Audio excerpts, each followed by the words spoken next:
Wakil Presiden Republik Indonesia Ma'ruf Amin memprotes aksi tentara Israel menjadikan Palestina sebagai markas militer. Ma'ruf yang juga mantan Ketua Umum PBNU ini mengatakan Israel telah melakukan pelanggaran etis yang serius.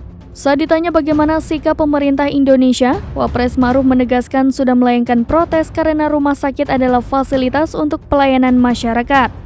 Ketua Presidium Medical Emergency Rescue Committee atau MERSI Sarbini Abdul Murad mengungkapkan rasa kekesalan dan marah atas tindakan pasukan Israel yang menduduki rumah sakit Indonesia di Gaza. Pasalnya, pasukan Israel sebelumnya menuduh rumah sakit Indonesia sebagai sarang Hamas. Ia menerangkan pasukan Israel menjadikan rumah sakit Indonesia sebagai tameng atau perisai agar Hamas tidak berani menyerang. Karena itu pihaknya akan segera mengirimkan surat kepada Badan Kesehatan Dunia atau WHO untuk bisa mengembalikan fungsi rumah sakit dan netral dari peperangan. Sebelumnya rumah sakit Indonesia harus dikosongkan paksa karena terus-menerus diserang Israel. Download Tribun X sekarang, menghadirkan lokal menjadi Indonesia.